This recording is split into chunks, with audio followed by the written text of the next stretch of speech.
ओम नमः शिवाय। शिव जी सदा सहाय। ओम नमः शिवाय। गुरु जी सदा सहाय। ओम नमः शिवाय। शिव जी सदा सहाय। ओम नमः शिवाय। गुरु जी सदा सहाय। ओम नमः शिवाय। शिव जी सदा सहाय। ओम नमः शिवाय। गुरु जी सदा सहाय। ओम नमः शिवाय। शिव जी सदा सहाय। ओम नमः शिवाय। गुरु जी सदा सहाय। ओम नमः शिवाय। शिव जी सदा सहाय। ओम नमः शिवाय। गुरु जी सदा सहाय। ओम नमः शिवाय। शिव जी सदा सहाय। ओम नमः शिवाय। गुरु जी सदा सहाय। ओम नमः शिवाय। शिव जी सदा सहाय। ओम नमः शिवाय। गुरु जी सदा सहाय। जय गुरु जी। शुक्राना गुरु जी। अनंतम अनंतम शुक्राना गुरु जी। जय गुरु जी, शुक्राना गुरु जी, अनंतम अनंतम शुक्राना गुरु जी महाराज। गुरु जी हमें आज्ञा दें और शिव पुराण का अध्याय शुरू करते हैं। पंचाक्षर मंत्र के महत्व का वर्णन। श्री कृष्ण बोले, सर्वज्ञ महर्षि प्रवर, आप मुझ संपूर्ण ज्ञान के महासागर हैं। अब मैं आपके मुख से पंचाक्षर मंत्र के महात्म्य का तत्वतः वर्णन सुनना चाहता हूँ। उपमन्यु ने कहा, देवकी नंदन, पंचाक्षर मंत्र के महत्व का विस्तार पूर्वक वर्णन को 100 करोड़ वर्षों में भी नहीं किया जा सकता। अतः संक्षेप में इसकी महिमा सुनो। वेदों में तथा शैवागम में दोनों जगह यह षडक्षर प्रणव सहित पंचाक्षर मंत्र समस्त शिव भक्तों के संपूर्ण अर्थ का साधक कहा गया है। इस मंत्र में अक्षर तो थोड़े ही हैं, परंतु यह महान अर्थ से संपन्न है। यह वेद का सार तत्व है, मोक्ष देने वाला है, शिव की आज्ञा से सिद्ध है, संदेह शून्य है तथा शिव स्वरूप वाक्य है। यह नाना प्रकार की सिद्धियों से युक्त दिव्य लोगों के मन को प्रसन्न एवं निर्मल करने वाला, सुनिश्चित अर्थ वाला अथवा निश्चय ही मनोरथ को पूर्ण करने वाला तथा परमेश्वर का गंभीर वचन है। इस मंत्र का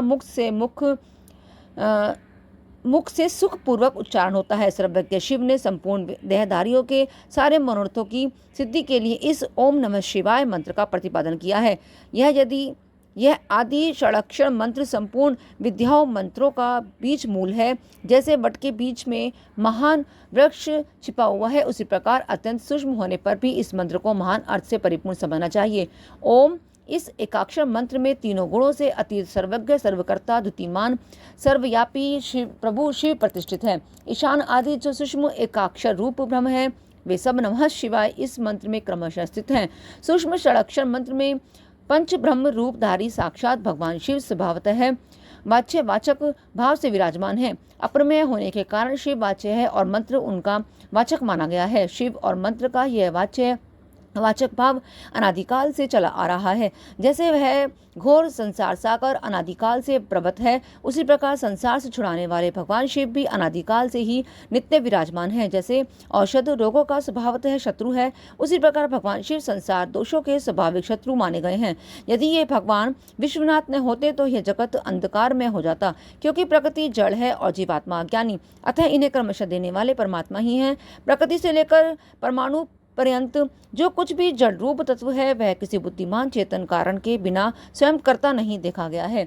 जीवों के लिए धर्म करने और अधर्म से बचने का उपदेश दिया गया है। उनके बंधन और मोक्ष भी देखे जाते हैं। अतः विचार करने से सर्वज्ञ परमात्मा शिव के बिना प्राणियों के आदि सर्ग की सिद्धि नहीं होती है। जैसे रोगी वैद्य के बिना सुख से रहित हो कलेश उठाते हैं, उसी प्रकार सर्वज्ञ शिव का आश्रय लेने से संसारी जीव नाना प्रकार के कलेश भोगते हैं। अतः यह सिद्ध हुआ भी कि जीवों का संसार सागर से उद्धार करने वाले स्वामी अनादि सर्वज्ञ परिपूर्ण सदाशिव विद्यमान है। वे प्रभु आदि मध्य और अंत से रहित है, स्वभाव से ही निर्मल है तथा सर्वज्ञ एवं परिपूर्ण है। उन्हें शिव नाम से जानना चाहिए। शिवागम में उनके स्वरूप का विशुद्ध रूप से वर्णन है। यह पंचाक्षर मंत्र उनका अभिधान वाचक है और वे शिव अभिधेय वाच्य है। अभिधान और अभिधेय वाचक और वाच्य रूप होने के कारण परम शिव स्वरूप यह मंत्र सिद्ध माना गया है। ओम नमः शिवाय यह जो षडाक्षर शिव वाक्य है, इतना ही शिव ज्ञान है और इतना ही परमपद है। यह शिव का विधि वाक्य है। अर्थवाद नहीं है।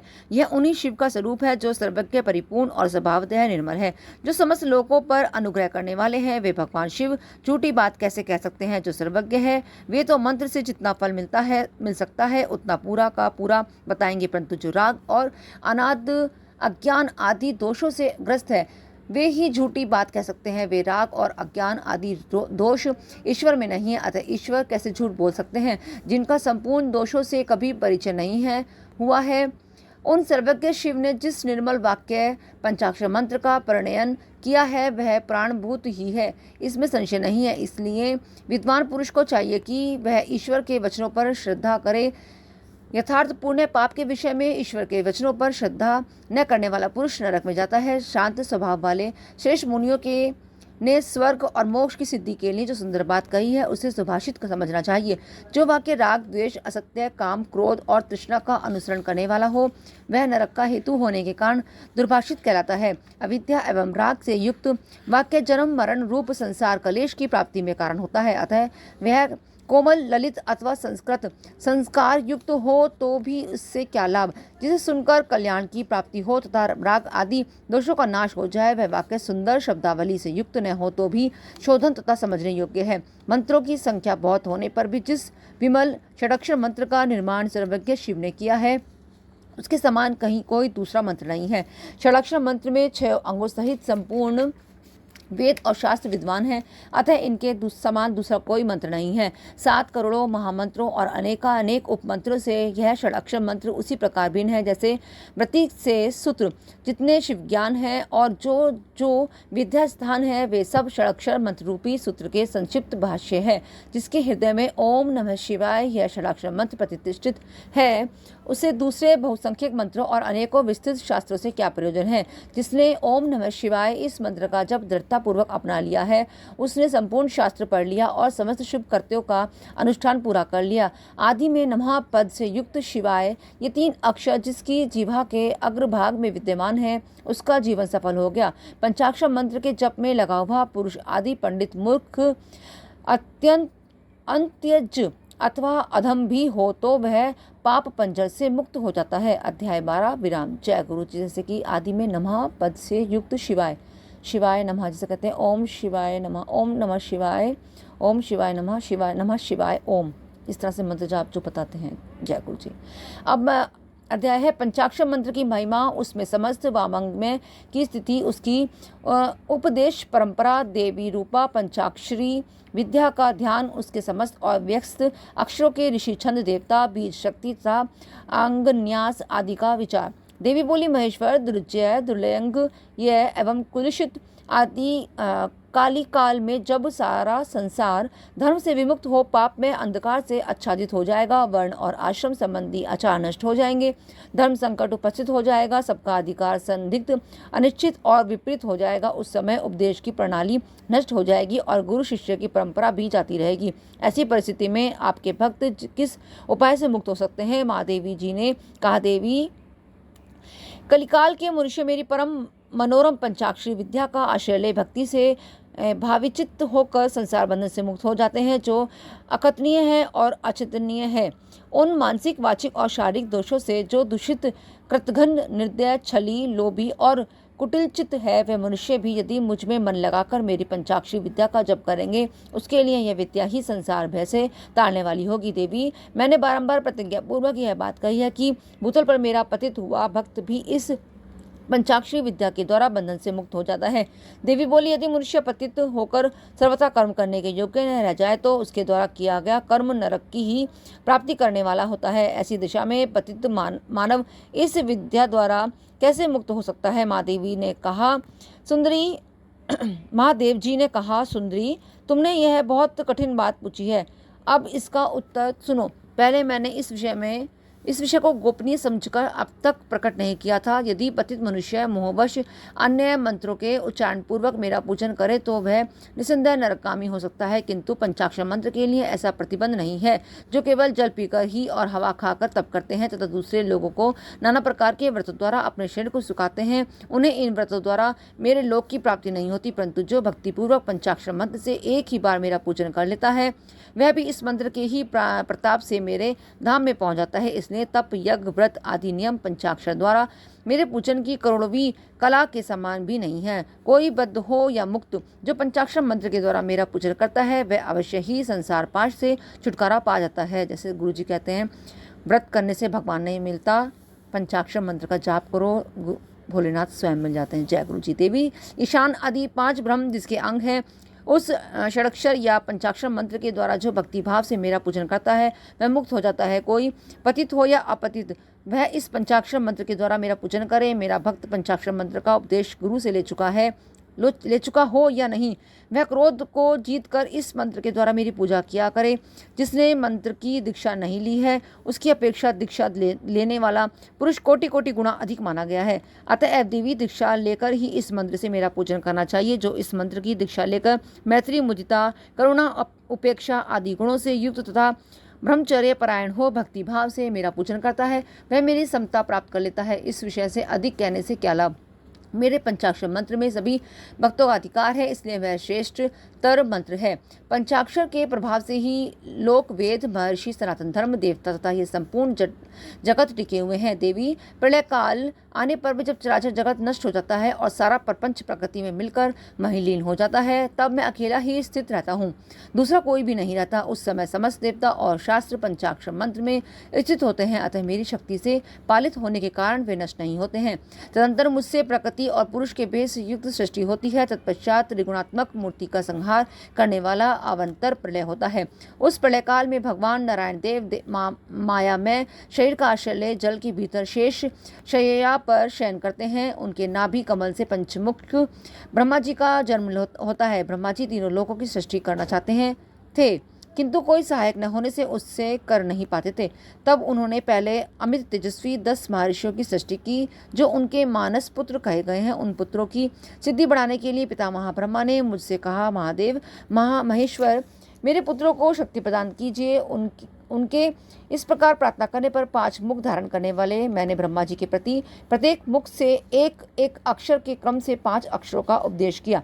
लोक पितामह ब्रह्मा जी ने भी अपने 5 मुखों द्वारा क्रमशः उन 5 अक्षरों को ग्रहण किया और वाचक भाव से मुझ महेश्वर को जाना। मंत्र के प्रयोग को जानकर प्रजापति ने विधिवत उसे सिद्ध किया।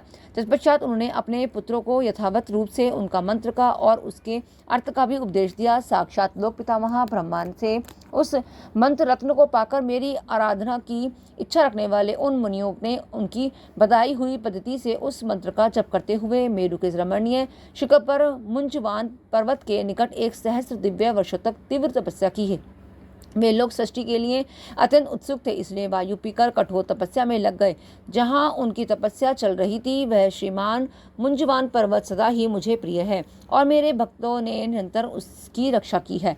उन ऋषियों की भक्ति देखकर मैंने तत्काल उन्हें प्रत्यक्ष दर्शन दिया और उन आर्य ऋषियों को पंचाक्षर मंत्र के ऋषि छंद, देवता बीज, शक्ति कीलक, षडंगन्यास, दिग्बंध और विनियोग, इन सब बातों का पूर्ण रूप से ज्ञान कराया। संसार की सृष्टि बढ़े इसके लिए मैंने उन्हें मंत्र की सारी विधियां बताई। तब वे उस मंत्र के माध्यम से तपस्या में बहुत बढ़ गए और देवताओं, असुरों तथा मनुष्यों की सृष्टि का भलीभांति विस्तार करने लगे।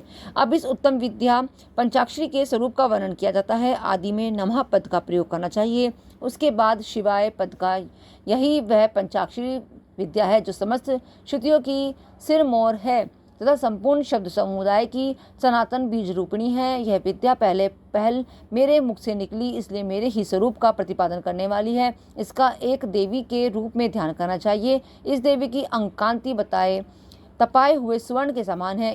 इसके 3 पयोधर ऊपर जो उठे हुए हैं, यह 4 भुजाओं और 3 नेत्रों से शोभित है। इसके मस्तक पर बाल चंद्रमा का मुकुट है। 2 हाथों में पद्म और उत्पल है। अन्य 2 हाथों में वरद और अभय की मुद्रा है। मुखाकृति सौम्य है। यह समस्त शुभ लक्षणों से संपन्न तथा संपूर्ण आभूषणों से विभूषित है। श्वेत कमल के आसन पर विराजमान है। इसके काले काले घुंघराले केश बड़ी शोभा पा रहे हैं। इसके अंगों से 5 प्रकार के वर्ण हैं जिनकी रश्मियां प्रकाशित हो रही हैं। वे वर्ण ये हैं: पीत, कृष्ण, धूम्र, सुवर्णिम तथा रक्त। इन वर्णों का यदि पृथक पृथक प्रयोग हो तो इन्हें बिंदु और नाद से विभूषित करना चाहिए। बिंदु की आकृति अर्धचंद्र के समान है और नाद की आकृति दीपशिखा के समान। सुमुखी यो तो इन मंत्र के भी अक्षर बीज रूप हैं, तथापि उनमें दूसरे अक्षर को इस मंत्र का बीज समझना चाहिए। दीर्घ स्वर पूर्वज को चौथा वर्ण है, उसे कीलक और पांचवें वर्ण को शक्ति समझना चाहिए। इस मंत्र के वामदेव ऋषि हैं और पंक्ति छंद है। वरान्य मैं शिव ही इस मंत्र का देवता हूँ। वारारोहे गौतम, अत्रि, विश्वामित्र, अंगिरा और भरद्वाज ये नकारादि वर्णों के क्रमशः ऋषि माने गए हैं। गायत्री, अनुष्टुप, ऋष्टुप, त्रिष्टुप, बृहति और विराट ये क्रमशः पांचों अक्षरों के छंद हैं। इंद्र, रुद्र, विष्णु, ब्रह्मा और स्कंद ये क्रमशः उन अक्षरों के देवता हैं। वरान्य मेरे पूर्व आदि चारों दिशाओं के तथा ऊपर के पांचों मुख इन नकारादि अक्षरों के क्रमशः स्थान है। पंचाक्षर मंत्र का पहला अक्षर उदात्त है, दूसरा और चौथा भी उदात्त ही है। पांचवा स्वरित है देवी, और तीसरा अक्षर अनुदात्त माना गया है। इस पंचाक्षर मंत्र के मूल विद्या शिव, शैव सूत्र तथा पंचाक्षर नाम जाने शैव शिव संबंधी बीज प्रणव मेरा विशाल हृदय है। नकार सिर कहा गया है, मकार शिखा है, शी कवच है, वा नेत्र है और यकार अत्र है। इन वर्णों के अंत में अंगों के चतुर्थ्यंत रूप के साथ क्रमशः नमः, स्वाहा, वषष्ठ, हुम, वषष्ठ और फट जोड़ने से अंगन्यास होता है। देवी थोड़े से भेद के साथ यह तुम्हारा भी मूल मंत्र है। उस पंचाक्षर मंत्र में जो पांचवा वर्ण य है उसे 12वें स्वर से विभूषित किया गया है, अर्थात नमः शिवाय। ये स्थान में नमः शिवाय कहने से यह देवी का मूल मंत्र हो जाता है। जैसे कि नमः शिवाय तो या पे मात्रा नहीं है, अभी उसी के स्थान में जैसे नमः शिवाय कहने से यह देवी का मूल मंत्र हो जाता है। अतः साधक को चाहिए कि वह इस मंत्र के मन, वाणी और शरीर के भेद से हम दोनों का पूजन, जप और होम आदि करें। मन आदि से भेद से यह पूजन 3 प्रकार का होता है, मानसिक, वाचिक और शारीरिक।